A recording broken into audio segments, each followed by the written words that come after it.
الحمدللہ رب العالمین والصلاة والسلام علی سید الانبیاء والمرسلین اما بعد فاعوذ باللہ من الشیطان الرجیم بسم اللہ الرحمن الرحیم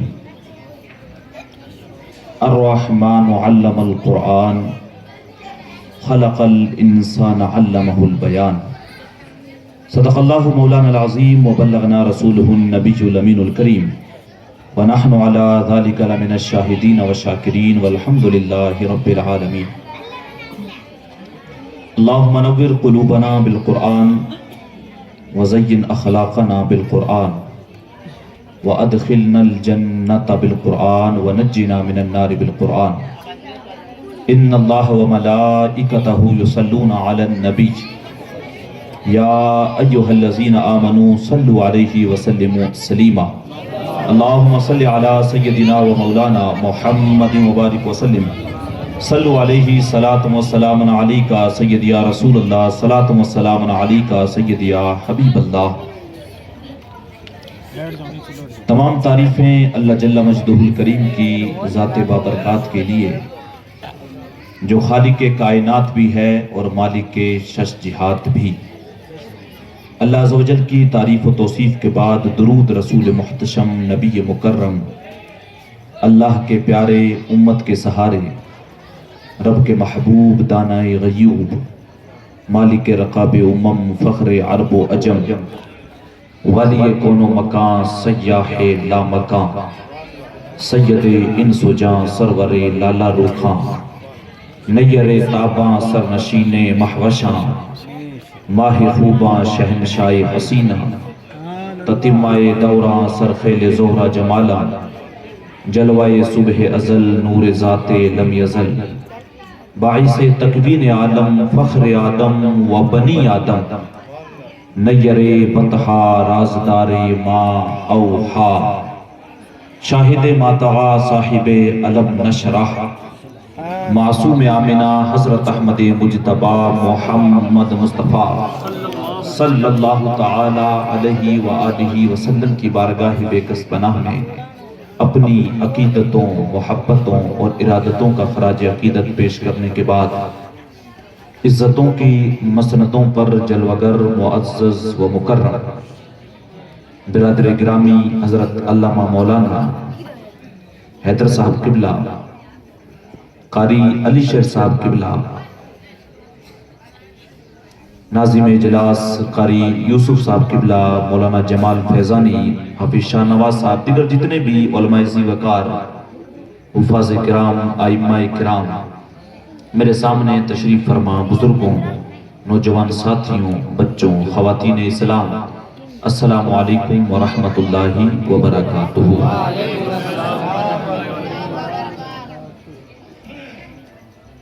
منزل سے آگے بڑھ کر منزل تلاش کر منزل سے آگے بڑھ کر منزل تلاش کر مل جائے تجھ کو دریا تو سمندر تلاش کر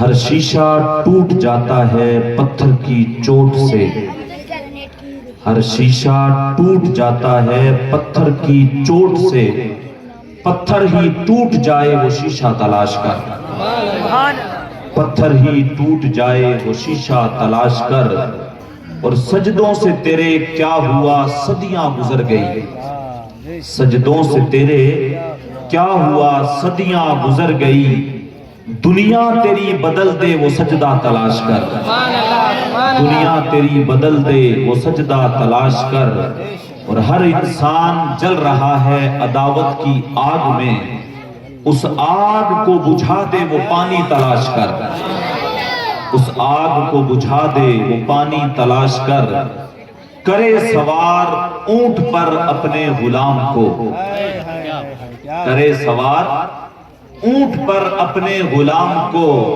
پیدل ہی خود چلے وہ آقا تلاش کر پیدل ہی خود چلے وہ آقا تلاش کر منزل سے آگے بڑھ کر منزل تلاش کر مل جائے تجھ کو دریا تو سمندر تلاش کر حضرات محترم، الحمدللہ ثم الحمدللہ، میں اور آپ آج اصلاح معاشرہ کانفرنس میں جمع ہونے کا شرف حاصل کر رہے ہیں۔ مجھ سے پیشتر آپ نے نعت رسول منقبتیں بھی سنی جامی صاحب قبلہ سے، اس سے پہلے آپ نے مفتی اشفاق حسین صاحب سے بڑا جو ہے اصلاحی بیان، آپ نے بہترین اصلاحی بیان آپ نے سماعت کیا۔ آپ کے اس محلے میں آج دوسری مرتبہ آنے کا مجھے شرف حاصل ہو رہا ہے۔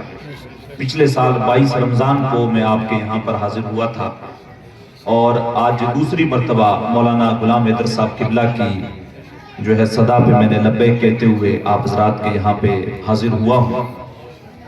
پچھلی بار میں اور ابھی کے یہ 2 منٹ 4 منٹ میں نے آپ حضرات کے سامنے جو خطبہ پیش کیا ہے، اس سے آپ حضرات کو اندازہ ہو گیا ہوگا کہ میں کوئی جوشیلا، کوئی ہاڑ پھاڑ والا خطیب نہیں ہوں۔ یہ جو دھیمے لہجے میں جس طریقے سے آپ حضرات سے بات کر رہا ہوں، اسی انداز میں گفتگو کرنے کی میری عادت ہے۔ وہ کیا کسی نے کہا تھا، اثر کرے نہ کرے سن تو لے میری فریاد، اثر کرے نہ کرے سن تو لے میری فریاد، نہیں ہے داد کا طالب یہ بندہ یہ آزاد۔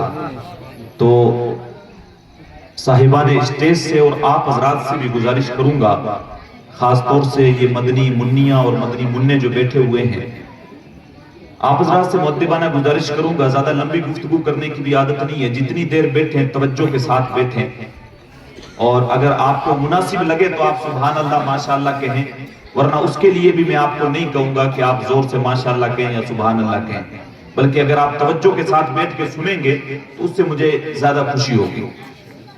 قرآن کریم کی آیت کریمہ سورہ رحمان کی شروع کی 2 آیتیں میں نے آپ حضرات کے سامنے پڑھی۔ یہ پچھلے کچھ ٹائم سے یہ سسٹم میں نے شروع کیا ہے کہ جب لوگوں کے درمیان جاتا ہوں تو قرآن مجید یا اس کی تفسیر سامنے رکھ کے 10 آیتیں 15 آیتیں جتنا ہو سکتا ہے اس کا ترجمہ اور مختصر تفسیر بیان کرنے کی کوشش کرتا ہوں۔ مولانا غلام حیدر صاحب بیٹھے ہوئے، حضور علیہ السلام کی حدیث ہے کہ جو بندہ قرآن مجید کا ایک لفظ پڑھتا ہے اللہ تبارک و تعالیٰ اس کو 10 نیکیاں عطا کرتا ہے۔ تو اس نیت کے ساتھ بھی میں قرآن مجید کی تلاوت کرنے کی کوشش کرتا ہوں کہ اگر میں پڑھ رہا ہوں آپ حضرات سن رہے ہیں تو جو 10 نیکیاں مجھے مل رہی ہیں وہ آپ کو بھی ملیں گی انشاءاللہ العزیز۔ تو کوشش کروں گا تھوڑی دیر جو آپ حضرات کے سامنے سورہ رحمان کی چند آیتیں، ان کا ترجمہ اور ان کی تفسیر جو ہے آپ حضرات کے سامنے رکھوں۔ اللہ میری زبان پر کلمۃ الحق جاری فرمائے۔ اللہ عز و جل نے سورہ رحمان کے شروع میں فرمایا الرحمن۔ اللہ تبارک و تعالیٰ نے جو اپنا صفاتی ایک اللہ تبارک و تعالیٰ کا نام ہے اسماء الحسنی میں سے، وہ اللہ تبارک و تعالیٰ نے جو ہے بیان کیا الرحمن علم القرآن۔ رحمان یہ مبالغہ کا صیغہ ہے جس کا معنی ہوتا ہے بہت ہی زیادہ رحم کرنے والا۔ علم القرآن، رحمان نے قرآن سکھایا۔ کس کو سکھایا؟ مفسرین لکھتے ہیں اپنے محبوب کو سکھایا، اپنے محبوب کو قرآن سکھایا۔ اور کیسا سکھایا؟ ایسا سکھایا کہ جو بھی قیامت تک ہونے والا ہے یا جب سے دنیا بنی ہے جو کچھ ہو چکا ہے وہ سارا کا سارا علم اللہ تبارک و تعالیٰ نے قرآن میں رکھا، کیونکہ اللہ ارشاد فرماتا ہے تبیانا لکل شیء، ہر چیز جو ہے وہ قرآن کے اندر موجود ہے۔ اور یہاں پہ رب ارشاد فرما رہا ہے کہ رحمان نے قرآن جو ہے وہ اپنے محبوب کو سکھا دیا۔ اب جب محبوب کو قرآن سکھا دیا اور قرآن کے اندر ساری چیزوں کا علم ہے تو گویا جو کچھ ہو چکا ہے، جو ہونے والا وہ سارا اپنے محبوب کو سکھا دیا۔ پھر آگے ارشاد فرمایا خلق الانسان علمہ البیان۔ رحمان نے کیا کیا؟ قرآن سکھایا۔ خلق الانسان، انسان کو پیدا کیا، علمہ البیان، اور پھر جو ہے اسے بیان بھی سکھا دیا۔ علماء لکھتے ہیں بیان سے مراد بھی یہاں پر قرآن کریم ہے کہ اللہ تبارک و تعالیٰ نے جو ہے قرآن کریم پورا اپنے حبیب علیہ السلام کو سکھا دیا۔ اچھا، اللہ تبارک و تعالیٰ نے، امام غزالی نے یہاں پر بڑی خوبصورت بات لکھی ہے کہ اللہ تبارک و تعالیٰ نے انسان کو پیدا کیا پیدا کرنے کے بعد اس کا ایک احسان یہ ہے کہ صرف پیدا کر کے اگر چاہتا تو اس کو تاریکی کے اندر چھوڑ دیتا، اندھیرے کے اندر چھوڑ دیتا، اس کے لیے نور ہدایت نہیں بناتا. لیکن اللہ تبارک و تعالیٰ نے انسان کو پیدا کیا، پیدا کرنے کے بعد اس کو تاریکی میں بھٹکنے کے لیے نہیں چھوڑا، بلکہ اپنے انبیاء کو ان کی ہدایت کے لیے بھیجا اور آسمان سے جو ہے کتابیں بھی اتاری ان کی ہدایت کے لیے. تو اس کو بھٹکنے کے لیے نہیں چھوڑا، بلکہ جو ہے ایک راہ راست دکھانے کے لیے قرآن مجید کی صورت میں، انبیاء کرام کی صورت میں چراغ ان کے سامنے رکھا. اور وہ کسی کی خوش نصیبی تھی کہ جو ان پہ ایمان لا کے راہ راست میں چل پڑا، کسی کی بد نصیبی تھی جو پوری زندگی بھٹکتے رہ گیا. اور آگے پھر کیا اللہ تبارک و تعالیٰ نے ارشاد فرمایا، الشمس والقمر بحسبان، سورج اور چاند حساب کے پابند ہیں. نوجوان خاص طور سے بیٹھے ہوئے اسکولوں کے اندر، کالجوں کے اندر ہم لوگ پڑھتے ہیں، تو آج کی جو نئی تحقیق ہے، بہت سارے تو اس چیز کو مان چکے ہیں، لیکن کچھ ہیں آپ کو ابھی بھی یہ بتائیں گے کہ زمین جو ہے وہ چکر لگاتی ہے. یہ چیز بتائیں گے تو ہمارے نوجوان بھی وہی جو 4 کتابیں پڑھے ہوتے ہیں، پھر وہ قرآن پڑھے ہوئے نہیں ہوتے ہیں، تو پھر وہ بھی وہی چیز بتاتے ہیں کہ نہیں حضرت زمین جو ہے وہ چکر لگاتی ہے. لیکن اللہ تبارک و تعالیٰ ارشاد فرماتا ہے، الشمس والقمر بحسبان، سورج اور چاند حساب کے پابند ہیں. یہاں پہ اس سے مراد یہ ہے کہ جب ان کے نکلنے کا وقت ہوتا ہے تب نکلتے ہیں، جب غروب کا وقت ہوتا ہے تب غروب ہو جاتے ہیں. اور کائنات کا نظام جو ہے اللہ تبارک و تعالیٰ نے ان کے تابع کر رکھا ہے. جب سورج نکلتا ہے دن ہو جاتا ہے، جب غروب ہو جاتا ہے رات ہو جاتی ہے. اور اللہ تبارک و تعالیٰ نے ان کو حساب کا ایسا پابند کر رکھا ہے کہ 1 سیکنڈ کا بھی فرق نہیں رہتا ہے وقت کے اندر. اگر 1-2 منٹ کا بھی فرق رہ جائے تو دنیا کا نظام درہم کا برہم ہو جائے. لیکن اللہ تبارک و تعالیٰ نے ان کو حساب کا پابند کر رکھا ہے. آگے اللہ تبارک و تعالیٰ ارشاد فرما رہا ہے، وَالنَّجْمُ وَالشَّجَرُ يَسْجُدَانِ، ستارے اور درخت اللہ تبارک و تعالیٰ کی بارگاہ میں سجدہ کرتے ہیں. کتنا بد نصیب ہے انسان. ستارے خدا کی بارگاہ میں سجدہ کرتے ہیں، درخت اللہ کی بارگاہ میں سجدہ کرتے ہیں. قرآن مجید کی اور دیگر صورتوں کے اندر آئے، سبح للہ ما فی السماوات والارض، جو کچھ بھی زمین اور آسمانوں کے اندر ہے اللہ کی تسبیحاں بیان کرتی ہیں. درخت ہیں تو وہ بھی، ہم لوگ قبرستان میں جاتے ہیں، یہ پھول لے جا کے قبر پہ پیش کرتے ہیں، کیونکہ ہم نے حدیث میں پڑھ رکھا ہے کہ جو ہری چیز ہوتی ہے وہ اللہ کی تسبیح بیان کرتی ہے. اور جب قبر پہ جب تک رہے گی تب تک وہ اللہ کی تسبیح بیان کرے گی. اس تسبیح بیان کرنے کے صدقے سے اللہ اس قبر سے عذاب اٹھا لے گا. تو ہر چیز اللہ کی تسبیح بیان کرتی ہے. یہاں پہ اللہ ارشاد فرماتا ہے چاند اور یہ ستارے اور درخت اللہ کی بارگاہ میں سجدہ کرتے ہیں. یہ انسان کتنا بد نصیب ہے جس کو جمعہ پڑھنے کی بھی فرصت نہیں ہے، جو عید کا نمازی ہو گیا ہے، جو 5 وقتہ نماز بھی پڑھ نہیں سکتا، بہانے بنا کے ٹال دیتا ہے. کبھی کہتا ہے حضرت مجھے کام پہ جانا ہے، کبھی کہتا ہے حضرت میرے کپڑے گندے ہو گئے، کبھی کہتا ہے میں نہایا ہوا نہیں ہوں. اور جو ہے معاملہ یہ رہتا ہے کہ مسجد پاس میں بھی ہوتی ہے، پھر بھی جو ہے نماز پڑھنے کی توفیق نہیں ہوتی. اللہ تبارک و تعالیٰ کی بارگاہ میں ہمیشہ مانگے تو اللہ کی بارگاہ میں یہی دعا مانگے، مالک ہمیں جو ہے سجدے کی توفیق دینا، ہم سے اپنی توفیق کبھی مت چھیننا. کیونکہ اللہ جن سے سجدوں کی توفیق چھین لیتا ہے ان کا گھر مسجد کے پڑوس میں بھی رہتا ہے، 5 وقتہ اذان بھی سنتے ہیں، لیکن پھر بھی مسجد میں داخل ہونا کے جو ہے وہ ان کو توفیق نہیں ہوتی. میں بارہا ایک واقعہ بیان کر چکا ہوں، پہلے بھی کئی مرتبہ شاید آپ نے سوشل میڈیا کے مادھیم سے سنا ہوگا. آپ نے ایک کسی زمانے کے اندر کوئی ایک بوڑھا بزرگ کولی تھا جو اسٹیشن پہ کام کیا کرتا تھا. ایک نوجوان ٹرین سے اترا، ٹرین سے اترنے کے بعد اس نے آواز لگائی کوئی ہے میرا سامان اٹھانے والا. تو وہ بوڑھا آگے بڑھا. ان بوڑھوں کا بھی خاص طور سے محلے کے اندر خیال رکھیں جن کے گھروں کے اندر بیٹھی ہوئی ان کی جو ہے غریب بچیاں، سروں کے اندر چاندی اتر آئی ہے. وہ بیچارہ صبح میں مزدوری کرنے کے لیے جاتا ہے، شام میں پلٹ کے آتا ہے، 200-400 روپے دھاڑی لے کے آتا ہے کہ کہیں کچھ لون مرچ، کوئی آٹا، کوئی نمک، کوئی چائے پتی، کوئی دودھ کا انتظام کر سکے. اور گھر کے اندر ان کی جو ہے بیٹیاں بیٹھی جو ہے لوگوں کے کپڑے سی کے اپنے جہیز کا سامان تیار کر رہی ہوتی ہیں. اور اللہ نے اگر کسی کو دولت دی ہوتی ہے تو وہ محلے کے اندر جب اپنے بچے کی شادی کرتا ہے تو وہ 10-20 لاکھ روپے ایسے ہی جو ہے شادی میں پھونک دیتا ہے، اور محلے کے اندر بڑائیاں کرتا ہوا نظر آتا ہے، یہ دیکھو میں نے اپنے بچے کی شادی کے اوپر 7 طرح کی مٹھائیاں کی جس پہ 10 لاکھ کا خرچہ ہو گیا۔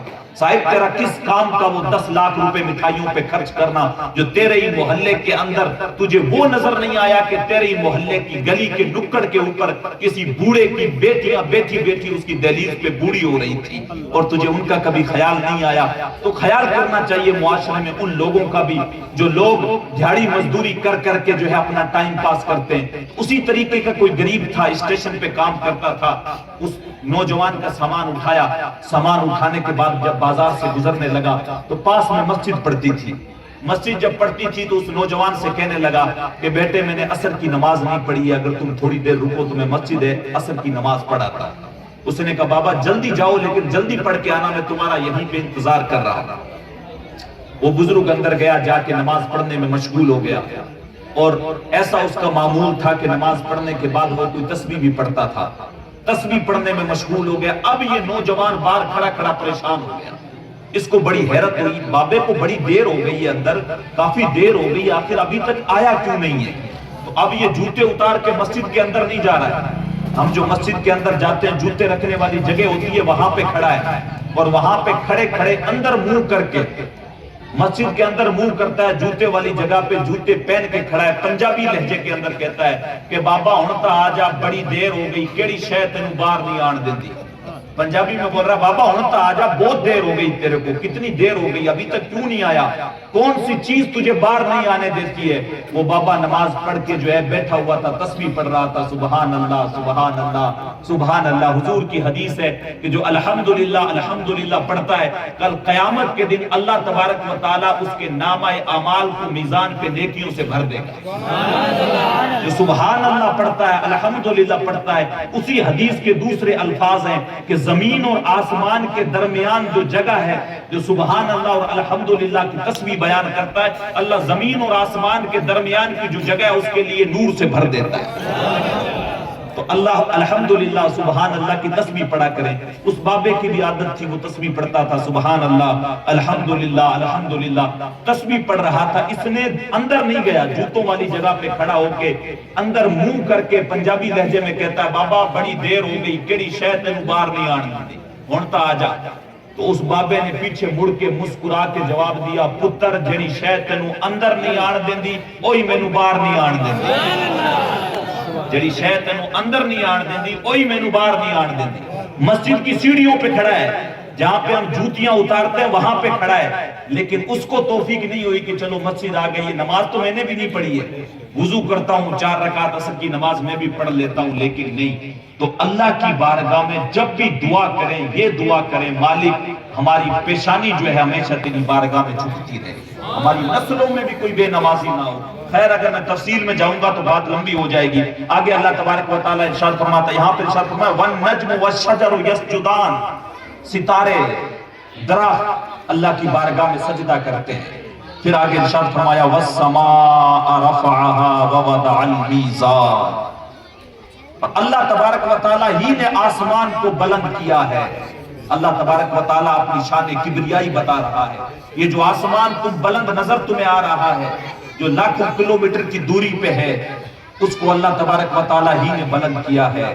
وَوَضَعَ الْمِيزَانَ، اور میزان عدل کو قائم جو کیا ہے وہ رب ہی نے کیا ہے۔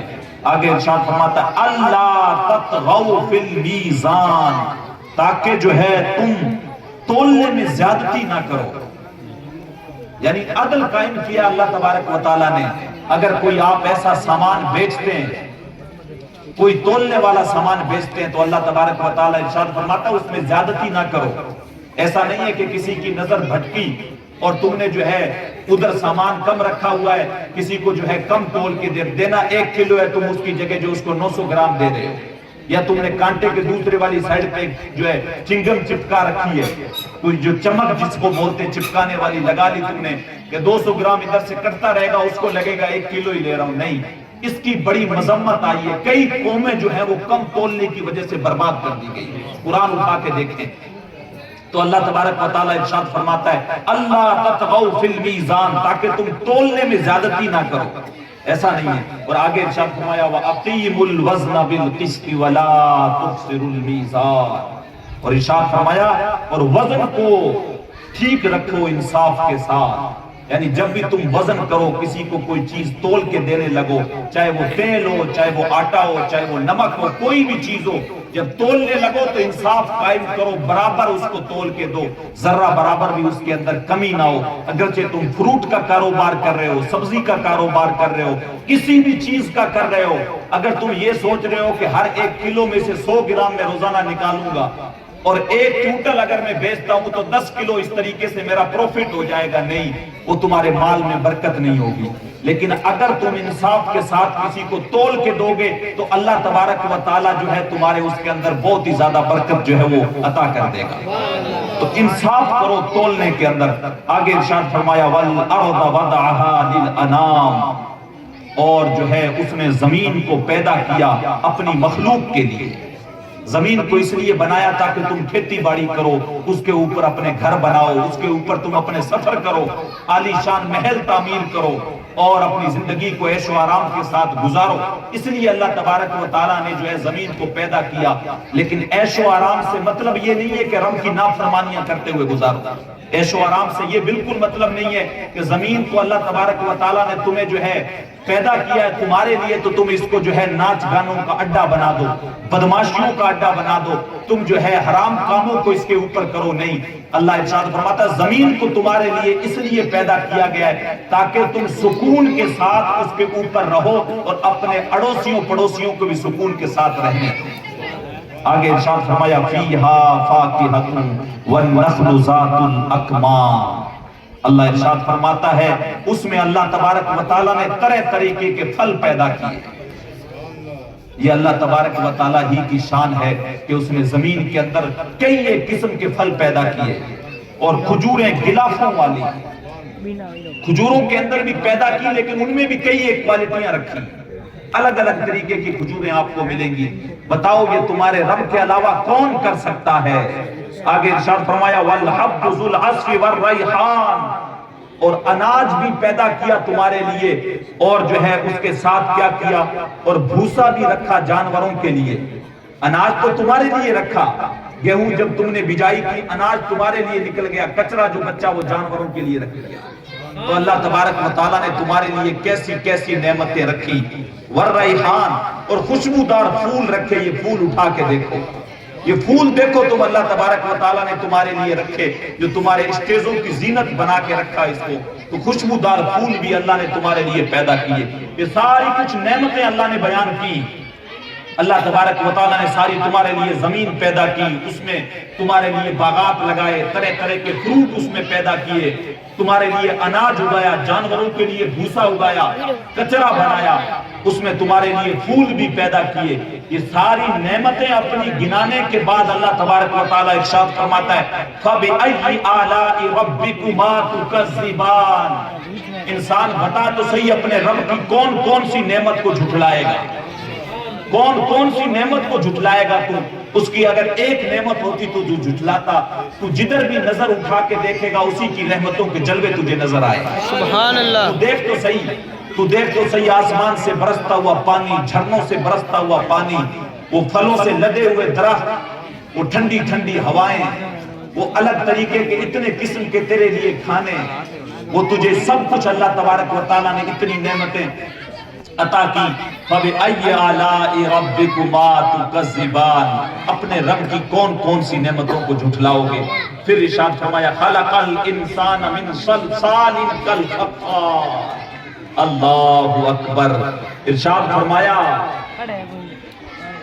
اللہ تبارک و تعالیٰ نے انسان کو جو پیدا فرمایا ہے وہ بجنے والی مٹی سے، انسان کو جو پیدا کیا اپنے یہاں جو ٹھیکری جس کو بولتے ہیں گھڑے والی، جو بجتی ہے، جس کو اپنے اگر ناخن سے بجاتے ہیں انگلی سے تو بجتی ہے، اللہ ارشاد فرماتا ہے انسان کو بجنے والی مٹی سے پیدا کیا جو ٹھیکری کی مانند ہوتی ہے۔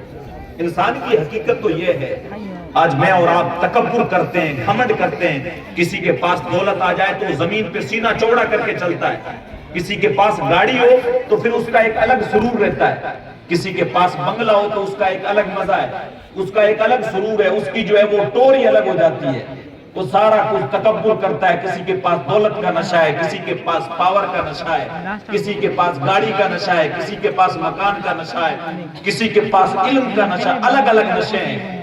لیکن اللہ ارشاد فرماتا ہے انسان ذرا غور تو کر، غور تو کر، تیری اصلیت ہے کیا؟ تجھے ایک پانی کے گندے ناپاک قطرے سے پیدا کیا گیا ہے۔ تو اپنی اصلیت پہ غور کرے تو کبھی بھی زمین پہ تکبر نہیں کر سکتا، گھمنڈ نہیں کر سکتا۔ تیری اوقات ہے کیا؟ اصل میں جب پہلے انسان کا وجود ہوا تو اسے بجنے والی مٹی جو ٹھیکری کی مانند ہوتی ہے اللہ نے اس سے بنایا، اور پھر اب تیری حالت یہ ہے کہ اللہ تبارک و تعالیٰ تجھے پانی کے گندے ناپاک قطرے سے تجھے پیدا کرتا ہے۔ انسان اپنی اصلیت پہ غور کر لے، کبھی تکبر نہیں کرے گا۔ آگے ارشاد فرمایا وَخَلَقَ الْجَانَّ مِن مَارِجٍ مِّن نَارٍ، اور اللہ تبارک و تعالیٰ نے جنات کو خالص شعلے سے پیدا کیا، آگ سے پیدا کیا۔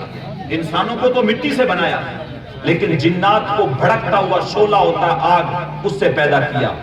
پھر آگے اللہ ارشاد فرماتا ہے انسان کی حقیقت بتائی، جنات کی بتائی، پھر ارشاد فرماتا ہے فَبِأَيِّ آلَاءِ رَبِّكُمَا تُكَذِّبَانِ، انسان اپنے رب کی کون کون سی نعمت کو جھٹلائے گا، کون کون سی نعمت کو جھٹائے گا؟ رب المشرقین و رب المغربین، اللہ ارشاد فرماتا ہے وہی دونوں مشرقوں کا بھی رب ہے، وہی دونوں مغربوں کا بھی رب ہے۔ یا تو ایسا کر تو اس کی زمین سے نکل جا، اس کی دنیا سے نکل جا، لیکن ایسا تو کر نہیں سکتا۔ تو مشرق میں بھی جائے گا تبھی تجھے جو ہے وہی رب، اسی کا رب مالک ہے، تو مغرب میں بھی جائے گا اسی کا بھی رب ہی مالک ہے، تو اس کے حدود سے تو باہر نہیں نکل سکتا۔ فَبِأَيِّ آلَاءِ رَبِّكُمَا تُكَذِّبَانِ، اپنے رب کی، اے جن و انسان، یہاں پر جن اور انسان دونوں کو مخاطب کیا، ارشاد فرمایا اے جن اور انسانوں اپنے رب کی کون کون سی نعمتوں کو جھٹلاؤ گے؟ مَرَجَ الْبَحْرَيْنِ يَلْتَقِيَانِ، اس نے روا کیا دونوں دریاؤں کو جو آپس میں مل رہے ہیں، دو دریا روا کیے جو آپس میں مل رہے ہیں، بَيْنَهُمَا بَرْزَخٌ لَا يَبْغِيَانِ، ان کے درمیان آڑ ہے، آپس میں گڈمڈ نہیں ہوتے۔ آپ سوشل میڈیا جانتے ہیں، وہ دو دریاؤں کا ویڈیو آپ کے سامنے آتا ہے، ایک کا پانی جو ہے وہ نیلا رہتا ہے، ایک کا مٹی کی مانند پانی رہتا ہے، وہ دونوں ساتھ میں چلتے ہیں، میلوں چلتے ہیں۔ اللہ تبارک و تعالیٰ نے دو دریا ساتھ میں بہائے، لیکن اللہ ارشاد فرماتا ہے یہ تمہارے رب کی شان ہے کہ دونوں دریا آپس میں ملے ہوئے ہیں، ساتھ میں چلتے ہیں، لیکن ایک دوسرے میں گڈمڈ نہیں ہوتا ہے۔ یعنی جو پانی مٹی والا ہے وہ اس سائڈ ویسا ہی رہتا ہے، ایسا نہیں ہے وہ اچھل کے اس میں چلا جائے، اور جو ادھر نیلا پانی ہے وہ بھی برابر ویسے ہی چلتا رہتا ہے، آپس میں ملتے نہیں ہیں۔ یہ تمہارے رب کی شان ہے۔ آپ پانی لو، ساتھ میں دودھ لو، دونوں کو ساتھ میں ڈالو برتن میں، دونوں مکس ہو جائیں گے، آپ فیصلہ نہیں کر سکتے دودھ ایک پانی ہے، لیکن تمہارے رب کی شان یہ ہے کہ دو دریاؤں کو ساتھ میں بہایا، لیکن ایک کا پانی دوسرے میں نہیں ملتا ہے۔ فَبِأَيِّ آلَاءِ رَبِّكُمَا تُكَذِّبَانِ، تو اے جن و انسان اپنے رب کی کون کون سی نعمتوں کو جھٹلاؤ گے؟ ایک نعمت ہوتی تو تم اس کا انکار کرتے، لیکن یہاں پہ تو رب نے پتہ نہیں ساری نعمتیں گنوا دی، کہا یہ دیکھو یہ بھی میری نعمت، یہ بھی میری نعمت۔ اگر تم گننے بیٹھ جاؤ گے تو تم رب کی نعمتوں کو گن نہیں سکتے۔ اچھا، آگے سمندر کے تعلق سے، یہاں سمندر کا ذکر کیا، پھر آگے اللہ تبارک و تعالیٰ ارشاد فرماتا یخرج منہما اللؤلؤ والمرجان، اللہ ارشاد فرماتا ہے کہ ان میں سے موتی اور مرجان جو ہے وہ نکلتے ہیں، سمندر میں سے ہی موتی اور مرجان نکلتے ہیں۔ وہ غوطہ خور جب سمندر میں غوطہ لگاتے ہیں تو پھر وہاں سے وہ موتی بھی ڈھونڈ کے لاتے ہیں، وہ مرجان بھی ڈھونڈ کے لاتے ہیں، جن کی ملین میں بلین میں قیمت ہوتی ہے۔ تو یہ اللہ تبارک و تعالیٰ نے سمندر کی تہ کے اندر رکھا ہے۔ فَبِأَيِّ آلَاءِ رَبِّكُمَا تُكَذِّبَانِ، تو اے جن و انس اپنے رب کی کون کون سی نعمتوں کو جھٹلاؤ گے؟ ذرا دیکھو تو صحیح، سمندر کی تہوں میں اس نے تمہارے لیے موتی بھی رکھے، مرجان بھی رکھے، لیکن جو ہے انسان آج ناشکرا ہو گیا ہے۔ اللہ نے اتنی نعمتیں دی انسان کے لیے، تو یہی کافی تھا کہ اللہ تبارک و تعالیٰ نے اس کو سانسیں دی، زندگی دی، اس کے بعد حضور علیہ السلام کی غلامی دے دی۔ اس سے بڑی بات تو کوئی تھی نہیں، اس سے بڑی کوئی بات تو تھی نہیں کہ حضور علیہ السلام ہمیں عطا کر دیے گئے، لیکن اتنی نعمتیں کھانے کے بعد بھی یہ انسان ناشکرا ہو گیا۔ یہ صبح شام اللہ کی ناشکری کرتا ہے، اچھا خاصا بزنس مین، پیسے کمانے والا، اچھی بلڈنگ، اچھی گاڑی، اور راستے سے گزر رہا ہو، آپ کسی کو روک کے پوچھ لو جناب کیا حال ہے، کیسا چل رہا ہے دھندا پانی، وہ کہے گا بس حضرت دال روٹی والے بن رہے ہیں۔ دن میں ہزاروں کما رہا ہے لیکن منہ لٹکا کے کہے گا بس حضرت دال روٹی والے بن رہے ہیں۔ یعنی صبح شام دوپہر رات میں 4 مرتبہ کھانا کھا رہا ہے۔ جب من کیا بازار میں چلا گیا، چکن کھایا، کتنی طریقے کا مٹن کھایا، جب من کیا بریانی بنا لی، اتنا کچھ کیا، لیکن پھر بھی اس سے پوچھ لو اتنی اللہ نے نعمتیں دی ہیں، اتنے کپڑے دیے ہیں کہ ایک جو پہن لیتا ہے مہینے تک دوبارہ اس کا نمبر نہیں آتا ہے، طرح طرح کے کپڑے پہنتا ہے، ڈیزائن والے جوتے پہنتا ہے، اچھے اچھے طریقے کی گاڑیاں ہیں، ایسی والے روم ہیں اس کے پاس، اتنے بڑے بڑے گھر، سب کچھ ہے، لیکن کبھی روک کے پوچھو جناب کیا حال ہے، بزنس کیسے چل رہا ہے، منہ لٹکا کے مرے ہوئے لہجے میں کہے گا حضرت بس دال روٹی والے بن رہے ہیں۔ جب سے ہماری طبیعتوں میں ناشکری آ گئی ہے، تب سے جو ہے پھر برکتیں ہم سے اٹھ گئی۔ وہ لوگ تھے، سادہ لوگ تھے، جو روٹی کے اوپر مرچی رکھ کے جو ہے گھٹنے پہ رکھ کے کھا لیا کرتے تھے دوپہر میں، ایک گلاس لسی کا مل گیا تو پی لیا، ورنہ ویسے ہی دوپہر کاٹ لیتے تھے۔ ایک وقت کھانا ملتا تھا، دوسرے وقت نہیں ملتا تھا، میلوں میل لمبا پیدل سفر کیا کرتے تھے، ایک سوٹ ہوتا تھا، سال میں کبھی بدلنے کا موقع مل گیا تو مل گیا ورنہ نہیں ملا۔ حضرت امیر حمزہ رضی اللہ تعالیٰ عنہ، صحابہ کی زندگیاں بھی تو دیکھیں، جب جو ہے جنگ احد کے اندر شہید کر دیے گئے تو حضرت امیر حمزہ کو جو چادر کفن کے لیے دی جا رہی تھی، جب جو ہے منہ ڈھکا جاتا تھا، اتنی چھوٹی چادر تھی، پاؤں کھل جاتے تھے، اور جب پاؤں کی طرف سے ڈھکا جاتا تھا تو منہ کھل جاتا تھا۔ یہ وہ اسلام کے مجاہدین تھے، یہ وہ اسلام کے سپہ سالار تھے، جنہوں نے اپنے خون کا ایک ایک قطرہ جب بہایا تب جا کے اسلام ہم تک پہنچا ہے۔ آج اتنے اتنے کپڑے چینج کرنے کے بعد، اتنے اتنے کھانا کھانے کے بعد ہم لوگ اللہ کے ناشکرے ہو گئے۔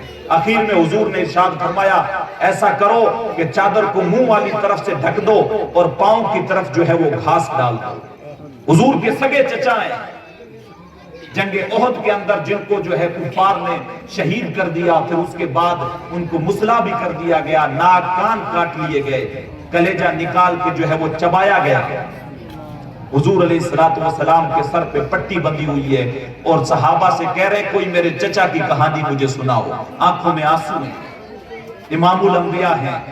دیکھیں آپ معاملات دیکھیں، اسلام اتنی آسانیوں کے ساتھ ہم تک نہیں پہنچا ہے، لیکن ہم لوگ جمعہ بھی پڑھنے کی فرصت نہیں ہوتی ہے، جب جاتے ہیں جب امام صاحب خطبہ پڑھنے کے لیے کھڑے ہوتے ہیں جلدی جلدی جاتے ہیں۔ ہم لوگ تو نام کے اتنے مسلمان ہیں کہ ہمارے پاس ٹوپی بھی خود کی نہیں رہتی، ہم وہ پلاسٹک والی مسجد کے اندر ٹوپی رکھی رہتی ہے، وہ وہیں سے جا کے اٹھاتے ہیں۔ حضرت نے 2 رکعت نماز پڑھائی، جیسے ہی سلام پھیرا فوراً اس ٹوپی کو کھڑکی میں پھینکا اور بھاگتے ہوئے باہر نکل آتے ہیں۔ یہ مسلمان ہیں ہم، یہ مسلمان ہیں۔ شکوے بڑے بڑے کرتے ہیں، حضرت اللہ کی رحمتیں کیوں نہیں برستی ہیں، حضرت یہ مصیبت ہو گئی ہے، حضرت تعویذ دے دو، حضرت جھاڑ پھونک کر دو، حضرت دعا کر دو۔ مصیبت میں بھی یاد خدا ہم کو نہیں آتی، دعا منہ سے نہ نکلی جیبوں سے عرضیاں نکلی۔ ہم لوگ جیبوں سے عرضیاں نکالتے ہیں، حضرت دعا کر دو، حضرت یہ کر دو، گھر میں برکت ہو جائے، آسیب ہو گیا ہے، کھلا ہو گیا ہے، یہ ہو گیا ہے، کوئی شیطانی سایہ ہو گیا ہے، کسی بابا نے کہہ دیا تمہارے گھر میں چڑیل ہے، تمہارے گھر میں جنات ہیں، تمہارے گھر میں یہ ہے۔ صاحب یہ آسیب، یہ جنات، یہ چڑیلیں، یہ ساری کچھ جو بھٹک رہی ہیں، اس کا ایک سبب یہ ہے کہ ہم نے یہ جو قرآن اللہ کی کتاب ہے اس کو اپنے سے دور کر دیا ہے۔ قرآن کو ہم نے رکھا صرف روشن دان میں رکھا، کبھی اس کے اوپر سے دھول بھی صاف نہیں کی ہم نے، کبھی پڑھنے کی توفیق نہیں ہوئی، کبھی اس کو پڑھ کے دیکھا ہی نہیں ترجمے کے ساتھ کہ یہ اللہ کا قرآن ہم سے کہہ کیا رہا ہے، یہ ہمیں کس چیز کی طرف بلا رہا ہے۔ ہم لوگ تو مسجد میں بھی گئے تو 2 منٹ کے لیے گئے، حضرت ہمارا دم گھٹنے لگ گیا، امام مالک کا قول سنیں اور اپنے سینے پہ ہاتھ رکھ کے دیکھیں کہ ہم کون سی کیٹیگری میں آتے ہیں۔ امام مالک نے کہا المؤمن فی المسجد کالسمک فی الماء، مومن کی مثال مسجد میں ایسے ہے جیسے مچھلی پانی میں ہوتی ہے، باہر نکلنا نہیں چاہتی ہے، سوچتی ہے ہمیشہ پانی میں ہی رہوں، وہیں پہ گوتے لگاتی رہوں۔ کہ مومن کی مثال ایسے ہے جب مسجد میں چلا جاتا ہے باہر نکلنا نہیں چاہتا ہے۔ حضور نے ارشاد فرمایا جو 7 لوگوں کا ذکر کیا کل قیامت کے دن جب اللہ کے عرش کے علاوہ کوئی سایہ نہیں ہوگا، 7 لوگ ایسے ہوں گے جن کو اللہ اپنے عرش کا ٹھنڈا سایہ نصیب کرے گا۔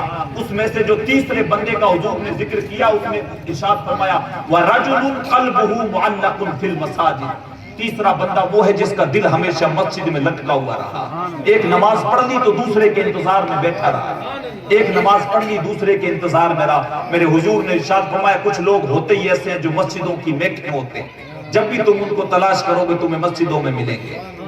بلکہ وہ لوگ وہ تو نماز پڑھتے ہیں، وہ بوڑھی عورتیں جو مسجدوں کی صفائیاں کرتی ہیں ان کا بھی بڑا مقام ہے۔ حضور کے زمانے میں بھی ایک بوڑھی عورت تھی جو مسجد نبوی کی صفائی کرتی تھی، کچھ دن ہوئے کہ حضور کو نظر نہیں آئی تو وہ لوگ تکبر نہ کریں، یہ نہ سوچیں کہ یہ مسجد کے اندر نائب امام ہے تو صفائی کی اسی کی باری ہے، وہی دریاں صاف کرے، وہی امام صاحب جھاڑو لگائیں، امام صاحب پانی جو ہے سے مسجد صاف کرے، نہیں، مسجدیں جو صاف کرتے ہیں ان کا بڑا مقام ہے، ان کا بڑا اللہ کا گھر ہے، اس کی شان ہی الگ ہے۔ بلکہ مسجد کے تعلق سے تو یہاں تک آتا ہے مسجد صاف کرنا، مسجد بنا دینا، من بنا للہ مسجدا بنا اللہ لہ بیتا فی الجنہ، اللہ کے حبیب نے ارشاد فرمایا جو اللہ کا گھر مسجد بناتا ہے اللہ تبارک و تعالیٰ اس کے لیے جنت میں ایک محل تیار کر دیتا ہے۔ اس سے مراد یہ نہیں ہے کہ ایک بندہ پوری مسجد کھڑی کر دے، اس کی استطاعت کے مطابق اگر اس نے 2 اینٹیں بھی لگا دی تو اللہ اس کو بھی جو ہے جنت میں گھر عطا کر دیتا ہے۔ تو وہ بڑھیا تھی، مسجد نبوی کی صفائی کرتی تھی، حضور کو نظر نہیں آئی، پوچھا صحابہ سے، وہ ایک بوڑھی عورت تھی جو مسجد نبوی کی صفائی کرتی تھی، کئی دن سے دیکھ نہیں رہا ہوں۔ صحابہ نے کہا حضور وہ تو انتقال کر گئی، ہم نے اس کو دفنا دیا۔ حضور نے ارشاد فرمایا تم نے مجھے بتایا نہیں؟ کہا حضور وہ ایک عام سی بڑھیا تھی، ہم نے سوچا آپ کار نبوت کے جو ہے کاموں میں، نبوت کے کاموں میں آپ مصروف ہیں، آپ کے کندھوں پہ بہت بوجھ ہے، تو ہم نے آپ کو بتانا مناسب نہیں سمجھا، ہم نے سوچا عام سی سادہ سی عورت ہے۔ حضور نے کہا جو اللہ کے گھر کی صفائی کرتی تھی تم نے اس کو عام عورت سمجھا ہے، مجھے اس کی قبر بتاؤ۔ حضور اس کی قبر پہ تشریف لے گئے اور جا کے فاتحہ پڑھی۔ سبحان اللہ۔ تو مسجدوں کے ساتھ اپنا رشتہ مضبوط کریں۔ امام مالک نے ارشاد فرمایا المؤمن فی المسجد کالسمک فی الماء والمنافق فی المسجد کالطیر فی القفص۔ ارشاد فرمایا مومن کی مثال مسجد میں ایسے ہے جیسے مچھلی پانی میں رہتی ہے، اور منافق کی مثال مسجد میں ایسے ہے جیسے پرندہ جو ہے وہ پنجرے کے اندر پھنس جاتا ہے، وہ جلدی پھڑ پھڑا کے باہر نکلنا چاہتا ہے۔ تو میں اور آپ اپنی حالت دیکھیں کہ مسجدوں کے اندر ہماری حالت ہے کیسی، وہاں دل لگتا ہے کہ نہیں لگتا۔ ابھی رمضان مبارک کا مقدس مہینہ شروع ہونے والا ہے، ہم لوگ صرف 2 روزوں والے روزے دار ہیں، 27ویں اور آخری جمعے کا روزہ رکھنے والے لوگ ہیں، 30 روزے بھی ہم سے نہیں رکھے جاتے، سال میں 1 مرتبہ آتے ہیں، سال میں 1 مرتبہ رمضان کے روزے آتے ہیں، وہ بھی ہم سے نہیں رکھا جاتا۔ حضور نے ارشاد فرمایا جس نے ایمان اور احتساب کے ساتھ رمضان کے پورے روزے رکھے اللہ تبارک و تعالیٰ اس کی زندگی کے پچھلے سارے گناہوں کو معاف کر دیتا ہے۔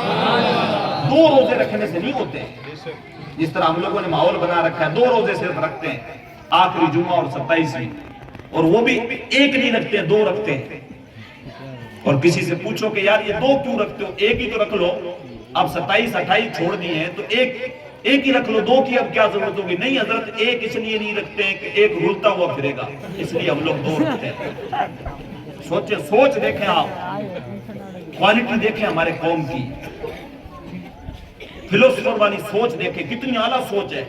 حضرت 1 اس لیے نہیں رکھ رہے ہیں کہ 1 رولتا پھرے گا، 2 اس لیے رکھتے ہیں کہ 2 کی جوڑی بنے گی۔ میڈل کے لائق ہیں ہم لوگ، گولڈ میڈل کے لائق ہیں، ہمیں ملنے چاہیے۔ صاحبوں جب یہ سوچ ہے کہ 2 کی جوڑی رہے گی، دونوں بھٹکیں گے نہیں، تو حضرت بیٹھے ہوئے پوچھیں 30 کی جوڑی بہتر نہیں رہتی؟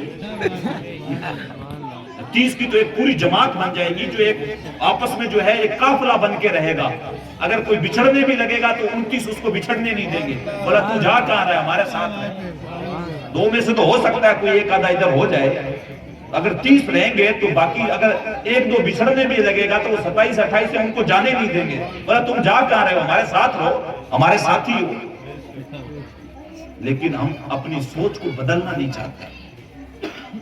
ہم لوگ اپنی سوچ کو بدلنا نہیں چاہتے. ہم لوگ ترقی چاہتے نہیں ہیں. ہم لوگ صرف یہ چاہتے ہیں کہ ہم لوگ دعا کریں اور سیدھی کوئی چیز نازل ہو جائے، آسمان سے سیدھی نعمتیں ہم پہ برس جائیں. پیر صاحب آئیں گھر کے اندر، دعا کر دیں اور بیڑا ہمارا پار ہو گیا. آخری جمعے میں یا پھر لیلۃ القدر میں چلے جائیں، ایک نماز پڑھ کے آئیں قضاء عمری کے نام سے، لاسٹ والی 2 رکعت 4 رکعت، اور جتنے بھی 25 سال 50 سال کی عمر ہو گئی، ایک ہی نماز میں ساری قضائیں ادا ہو گئی، بس اب فری ہو گئے. تو اتنی آسانی سے منزلیں نہیں ملتی. ان لوگوں کی زندگیاں بھی دیکھیں جنہوں نے راہ خدا میں اپنی چمڑی تک بھی ادھڑوا دی، جن کے ہاتھوں میں میخیں رکھ کے جو ہے کیلیں ٹھوک دی گئی، جن کی زبان پہ جلتے ہوئے کوئلے رکھے گئے، جن کو گرم گرم پتھروں پہ لٹایا گیا، جن کو جو ہے اونٹوں سے باندھ کے چیر دیا گیا، جن کے سروں پہ آرا رکھ کے پاؤں تلک چیر دیا گیا. تو اتنی آسانی کے ساتھ تو منزل نہیں ملتی ہے. پھر دکھ بھی سہنے پڑتے ہیں، پھر سارا کچھ سہنا پڑتا ہے. اور اتنا کچھ کرنے کے بعد بھی اللہ کی بارگاہ میں، حضور علیہ السلام کی بارگاہ میں یہ جو ہے وہ عرض کیا جاتا ہے، جے سونا ہی میرا دکھ وچ راضی میں سکھ نو چلے ڈاواں. سارا کچھ کرنے کے بعد بھی کہا جاتا ہے کہ مالک اگر تیری مرضی اسی میں ہے تو میں بھی خوش ہوں. تو پھر شکوے نہیں کیے جاتے. تو پھر وہ منزل ملتی ہے. پھر جو ہے وہ کیا کسی نے کہا تھا، خودی کو کر بلند اتنا کہ ہر تقدیر سے پہلے خدا خود بندے سے پوچھے بتا تیری رضا کیا. تو یہ چیز ہے. تو اللہ تبارک و تعالیٰ نے ارشاد فرمایا فَبِأَيِّ آلَاءِ رَبِّكُمَا تُكَذِّبَانِ وَلَهُ الْجَوَارِ الْمُنشَآتُ فِي الْبَحْرِ كَالْأَعْلَامِ. اور اسی کے زیر فرمان ہیں وہ جہاز جو سمندروں میں پہاڑوں کی مانند بلند نظر آتے ہیں. یعنی سمندروں کے اندر جو بڑے بڑے جہاز دیکھتے ہیں. آج کل تو زمانہ اتنا ترقی کر گیا ہے کہ جو سارا بزنس جو ہوتا ہے، جو آؤٹ پٹ ان پٹ جو مال ہوتا ہے، یہاں سے انڈیا سے ودیشوں میں جاتا ہے، ودیشوں سے یہاں پہ آتا ہے، وہ پانی والے جہازوں کے ذریعے جاتا ہے.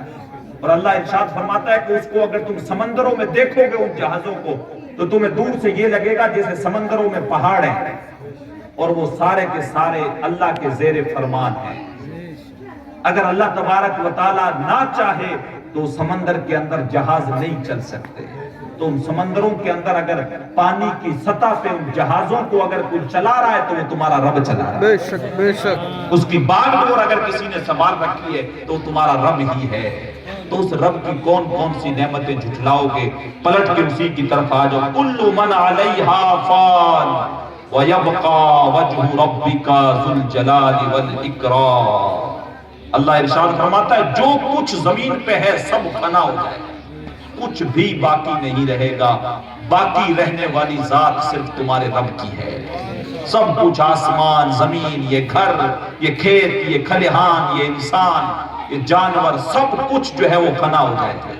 باقی رہنے والی ذات صرف تمہارے رب کی ہے. فَبِأَيِّ آلَاءِ رَبِّكُمَا تُكَذِّبَانِ. تو اے جن و انس اپنے رب کی کون کون سی نعمتوں کو جھٹلاؤ گے؟ کون کون سی نعمتوں کو جھٹلاؤ گے؟ اللہ نعمتیں گنوا رہا ہے. پھر بندوں سے جو ہے حضرت جابر غالباً رضی اللہ تعالیٰ عنہ جو ہے روایت کرتے ہیں کہ جب حضور نے یہ سورت ہمارے سامنے پڑھی، جب یہ سورہ رحمان نازل ہوئی اور فَبِأَيِّ آلَاءِ رَبِّكُمَا تُكَذِّبَانِ جب پڑھتے، جب سورت مکمل کر لی تو سارے کے سارے صحابہ خاموشی کے ساتھ سن رہے تھے. حضور نے ارشاد فرمایا صحابہ تم پہ تعجب ہے، تم خاموشی کے ساتھ بیٹھے ہوئے تھے، لیکن جن جب اس سورت کو سن رہے تھے تو اللہ کی بارگاہ میں عرض کر رہے تھے کہ مالک ہمیں کیا ہو گیا ہے کہ ہم تیری نعمتوں کو جھٹلائیں گے؟ ہم تیری نعمتوں کو کبھی نہیں جھٹلائیں گے. تم خاموش بیٹھے ہوئے تھے. تو اللہ کی نعمتیں، اللہ نے کیا کچھ نہیں دیا. اللہ نے ہمیں اولاد دے کے قوت دی، بھائی دے کے بازو دیے، ماں باپ دے کے سہارا دیا، اور زندگی جینے کے لیے جو ہے سکون کے لیے جو ہے وہ بیوی دی.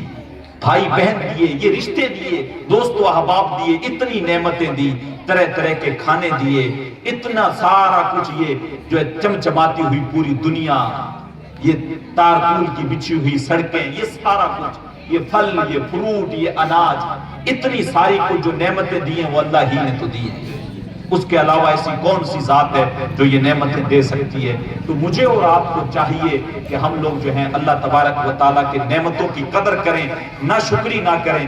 رمضان کریم کا مقدس مہینہ آ رہا ہے، اس میں پورے روزے بھی رکھنے کی کوشش کریں، اگر اللہ نے زکوٰۃ فرض کی ہے تو زکوٰۃ بھی ادا کریں، اور اپنے معاملات بہتر کرنے کی کوشش کریں۔ خاص طور سے میں نوجوانوں سے گزارش کروں گا، علماء بھی بیٹھے ہوئے ہیں، آج سب سے زیادہ جو اہم چیز کی ہمیں ضرورت ہے، اور یہ میں بڑی جو ہے معذرت کے ساتھ کہوں گا، ہم لوگوں کے اندر معاملہ یہ ہو گیا، نوجوانوں کے اندر خاص طور سے جب سے یہ فون ہاتھ کے اندر آ گیا ہے، ہمارے کئی ایک نوجوان جو ہے وہ الہادیت کی طرف بڑھتے جا رہے ہیں، ملحد ہوتے جا رہے ہیں۔ لفظ آپ کے لیے اگر میں آسان کر کے بتاؤں، علماء تو اس چیز کو سمجھیں گے، ملحد اس کو بولتے ہیں جو کسی بھی خدا کے اوپر یقین نہیں رکھتا۔ وہ یہ کہتا ہے کہ کوئی خدا نہیں ہے، کوئی اللہ نہیں ہے، کسی نے ہمیں پیدا نہیں کیا، ہم خود بخود ہیں، یعنی خدا کے ہونے کا انکار کر دے اس کو ملحد بولتے ہیں۔ تو یہ نوجوان کیا اور یہ چیزیں کیسے ہوتی ہیں کہ ہم بچپن سے اپنے بچوں کی تربیت نہیں کرتے؟ یہ قرآن مجید ہے، اگر صحیح طریقے سے ہم نے پڑھایا ہوتا اپنے بچوں کو اللہ تبارک و تعالیٰ کی توحید، حضور کی رسالت، اگر صحیح معنوں میں ڈھنگ سے پڑھائی ہو تو پھر بچہ بچپن ہی سے احتیاط کے ساتھ چلے گا۔ لیکن جب اس کے پاس علم نہیں ہوگا، اور علم ہوگا بھی تو کوالٹی والا نہیں ہوگا۔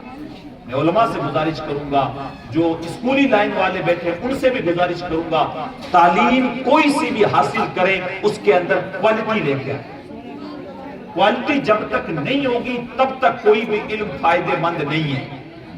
ہم چاہے عالم بن جائیں، سروں پہ پگڑیاں باندھ لیں، قاری بن جائیں، حافظ بن جائیں، قرآن آپ کو یاد نہیں ہے، قاری بن جائیں، قرآن دیکھ کے آپ کو پڑھنا نہیں آ رہا ہے، عالم آپ بن گئے، آپ کوئی بھی جو ہے وہ کتاب پڑھ نہیں سکتے، کوئی بھی مسئلہ نہیں نکال سکتے، کچھ بیان نہیں کر سکتے، تو پھر یہ آپ کے اندر کوالٹی نہیں ہے۔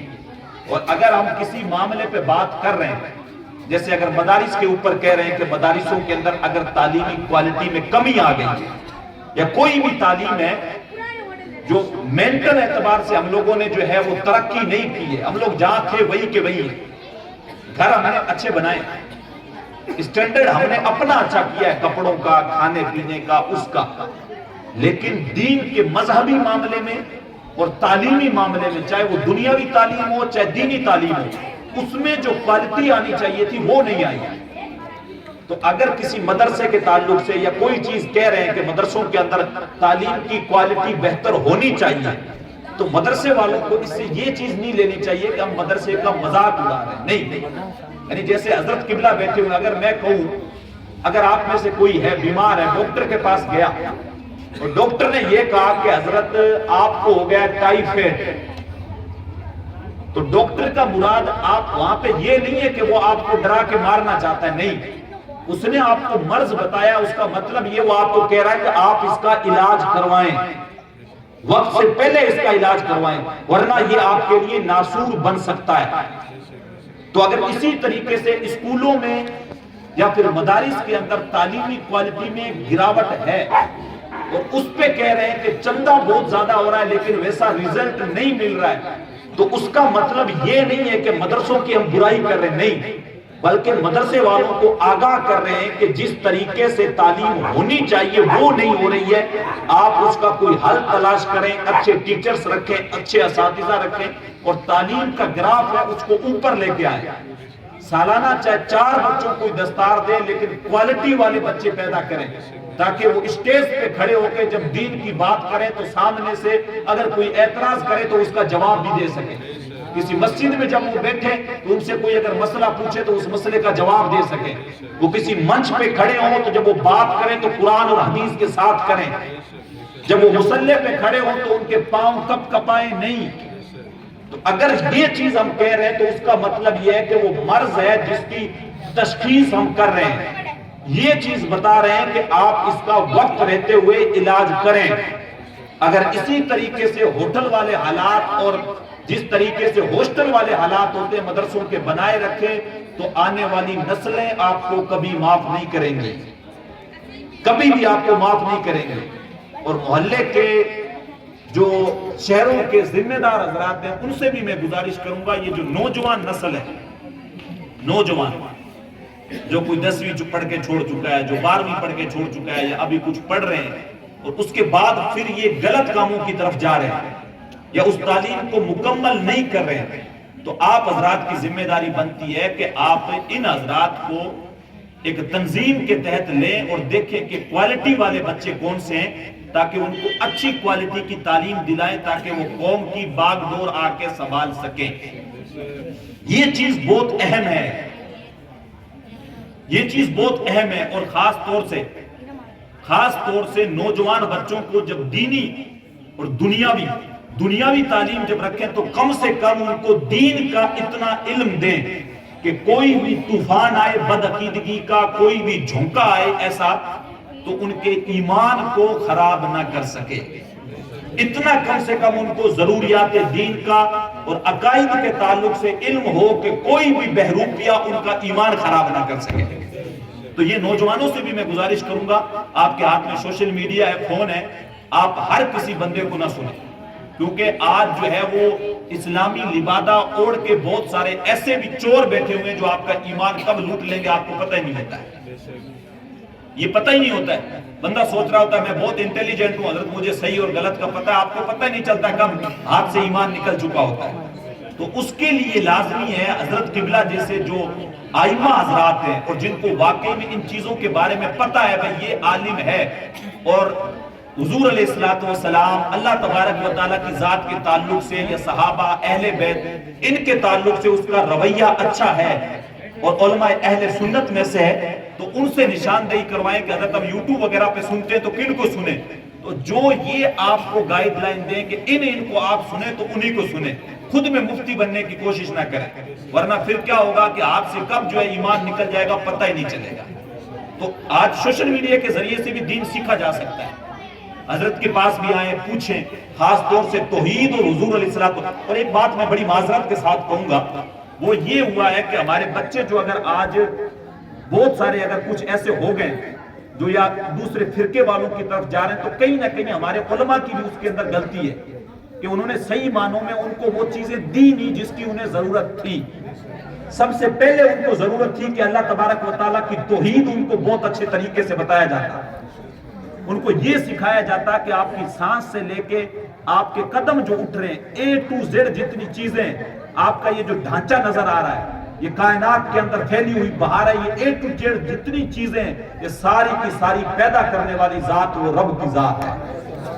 تو اللہ کی ذات میں توحید پہلے بتائی جاتی، پھر حضور کی محبت، تو اسٹیپ بائی اسٹیپ چیزیں آتی تو نوجوان مان ہی جاتے ہیں۔ لیکن کیا کیا وہ بدعقیدگی سے، وہ بد نصیبی سے معاملہ یہ ہو گیا کہ علم جب تھا نہیں تو لوگوں نے کیا کیا کہ پہلے پکڑا جہاں سے شروعات کرنی چاہیے تھی وہاں کی نہیں، اور سیدھا ہی جو ہے وہ پکڑ کے سیدھا ہی وہ جو ہے نا ایمان کا طریقہ یہ بتا دیا کہ آپ کا ایمان یہ ہے کہ آپ ڈائریکٹلی جو ہے نا فاتحہ درود اگر کرتے ہیں تو آپ مومن ہیں، ورنہ پھر آپ نہیں ہیں۔ اس معاملے پہ لا کے رکھ دیا، یعنی اسٹیپ بائی اسٹیپ لے کے آتے نا، پہلے توحید پہ، پھر رسالت پہ، پھر ان چیزوں پہ، اور لا کے یہ چیزیں بتاتے۔ اب توحید اور رسالت کے تعلق سے بچوں کو پتہ ہی نہیں ہوتا ہے، پھر ان کو کوئی بہروپیہ آ کے یہ چیزیں جب ان کے دماغ میں ڈالتا، بولا تم کیا کر رہے ہو؟ اور بہت ساری چیزیں ہمارے معاشرے کے اندر جو فرضی مزار بنے ہوئے ہیں، جو اصلی مزار ہیں، ان کا کوئی انکار نہیں، ان کے اوپر جانا بھی جائز ہے، ان کے اوپر فاتحہ پڑھنا بھی جائز ہے، ان کے وسیلے سے اللہ کی بارگاہ میں دعا کرنا بھی جائز ہے بغیر کسی شک کے، کوئی شک نہیں۔ جیسے خواجہ غریب نواز ہیں، صوفی امید الدین صاحب ہیں، یا پھر جام سر آپ چلے جائیں دادا جمال شاہ ہیں، یا پھر دہلی چلے جائیں خواجہ نظام الدین ہے، خواجہ قطب الدین ہے، تو جو مزارات ہیں علماء نے جن کی جو ہے وہ متعین کر رکھا ہے یہ اللہ کے ولیوں کے مزارات ہیں، تو وہاں پہ جانا، فاتحہ پڑھنا، دعا کرنا، ان کے وسیلے سے کوئی شک نہیں۔ معاملہ کہاں گڑبڑ ہوا جہاں پہ کسی نے بھٹے پہ کوئی 4 اینٹیں رکھ کے مزار بنا دی، کسی نے دھورے پہ بنا دی، کسی نے کہیں بنا دی، اور ہماری عوام میلوں کے نام پہ ٹریکٹر بھر بھر کے، گاڑیاں بھر بھر کے وہاں پہ پہنچ گئی، عورتیں بھی پہنچ گئی، مرد بھی پہنچ گئے۔ تو اب وہاں پہ کیا ہے کہ پھر گئے تو وہاں سے وہ فیض ملنا نہیں ہے جو آپ کو خواجہ غریب نواز کے دربار سے ملے گا۔ تو پھر مسئلہ کیا ہوا کہ کسی نے پھر اس طریقے سے ورگلانا شروع کیا، بولے یار تم لوگ یہاں پہ آ گئے ہو، یہاں پہ تو کچھ ہے ہی نہیں، یہاں پہ ایسے ہی آ گئے تم لوگ. تو دھیرے دھیرے پھر بندوں کو اس طریقے سے کر کر کے جو ہے نا پھر نوجوانوں کو بہکایا جاتا ہے. تو نوجوانوں سے گزارش کروں گا دین سیکھیں, دنیاوی تعلیم کی طرف بھی آئیں, لیکن کوالٹی کے ساتھ آئیں. آر ایس میں اگر آپ جانا چاہتے ہیں جائیں, ایم بی بی ایس کریں, آپ انجینئرنگ کریں, آپ ڈاکٹری کریں, آپ یو پی ایس سی کی تیاری کریں, لیکن لازمی کریں. آج اگر سسٹم کے اندر ہم نے اپنی پکڑ بنانی ہے اور اپنے آپ کو کہیں پہ کسی سٹیج پہ کھڑا کر کے دکھانا ہے, تو ہر سبجیکٹ کے اندر ہمارے پاس اپنے خود کے بچے ہونا بہت ضروری ہے. اس کے ساتھ ساتھ دنیاوی تعلیم کے ساتھ ساتھ دینی تعلیم لازمی رکھیں. اتنی قرآن اور حدیث کے ساتھ ساتھ عقیدہ اتنا درست ہو سکے کہ کوئی بھی ہمارے عقیدے کو جو ہے وہ گڑبڑ نہ کر سکے. یہ کچھ باتیں تھیں جو میں نے آپ حضرات کے سامنے رکھی. باتیں اور بہت ساری ہیں, اگر ہم لوگ جو ہے وہ کریں تو پوری رات صبح تک ہو سکتی ہے, لیکن زیادہ لمبی گفتگو کرنے کی میری عادت ہے نہیں. تو یہ جو چند باتیں میں نے آپ حضرات کے سامنے رکھی, اور آج کی اس تقریر سے ایک میسج میں آپ حضرات کو اور دینا چاہوں گا. وہ میسج یہ ہے کہ حضرت آپ نے اتنی 50 منٹ کی گفتگو کی, آپ ہمیں 2 لفظوں کے اندر بتا دیں کہ ایمان کیا چیز ہے. وہ ہر تقریر کے اندر میں اخیر میں بتاتا ہوں. وہ ایمان اس چیز کا نام ہے. یہ میری 2 باتیں, جس طرح اپنے مارواڑی میں بولتے ہیں نا, پلے باندھ لیں, گانٹ سے باندھ لیں اس کو. وہ 2 باتیں یہ ہے کہ ایمان اس چیز کا نام ہے جو ادب مصطفیٰ سے شروع ہوتی ہے اور محبت مصطفیٰ پہ ختم ہو جاتی ہے. بس یہ 2 باتیں آپ میری یاد رکھیں اور اس کو پلے کے ساتھ باندھ لیں کہ ایمان اس چیز کا نام ہے حضور کا ادب اور حضور کی محبت. اور علامہ ڈاکٹر اقبال نے تو سارا جوس نکال کے ایک گلاس میں پیش کر دیا. کہتے کی محمد سے وفا تو نے تو ہم تیرے, کی محمد سے وفا تو نے تو ہم تیرے ہیں, یہ جہاں چیز ہے کیا لوح و قلم تیرے ہیں. باتیں بہت ساری ہیں کرنے کے لیے. جی چاندہ ہے اس رات نو محشر دی فجر تک روک لواں, جے وس چلے میرا سوہنے نو حشر تک روک لواں. نہ نظر کرم دی جھات مکے, نہ اے بات مکے, نہ اے رات مکے, مگر دل کے ارمان نہ پورے ہوئے تھے ابھی. یہ غضب ہو گیا کہ سحر ہو گئی, ان کی زلفیں جدھر بھی بکھرتی گئی, گیت گاتی ہوئی شب ادھر ہو گئی. ان کی آنکھوں میں ایسا نشہ تھا فراز, ان کی آنکھوں میں ایسا نشہ تھا فراز, جس نے دیکھا وہی لڑکھڑاتا گیا. تم سے فریاد ہے اے گنبد خضرا والے, کعبے والوں کو ستاتے ہیں کلیسا والے. امام صاحب قبلہ ہیں, میرے ساتھی بھی, ہم لوگ ایک مدرسے میں نہیں پڑھے لیکن حضرت فیضانہ اشفاق میں پڑھتے تھے. مولانا غلام حیدر صاحب اپنے فیضانہ اشرف میں پڑھتا تھا, ایک ہی ہمارا دور رہا ہے, ساتھ میں پڑھے.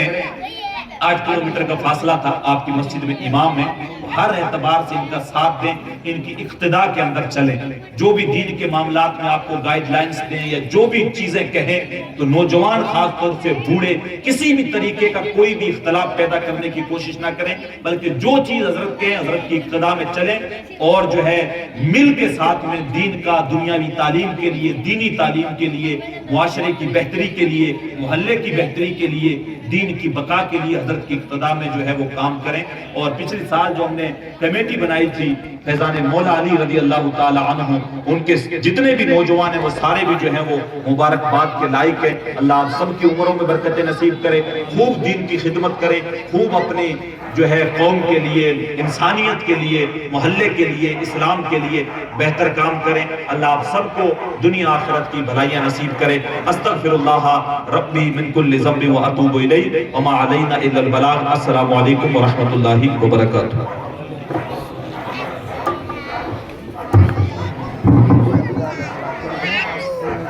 یا نبی سلام علیکہ, یا رسول سلام علیکہ, یا حبیب سلام علیکہ, صلوات اللہ علیکہ.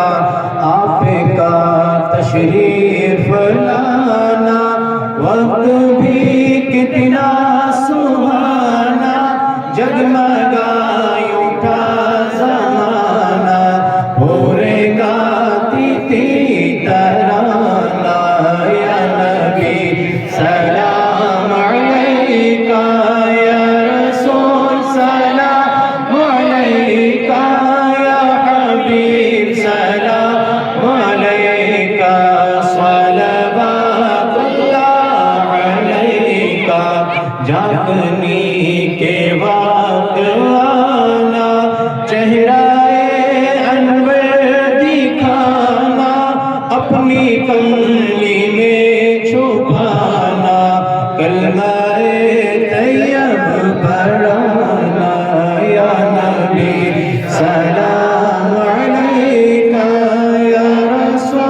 سلام علیکہ یا حبیب سلام علیکہ صلوات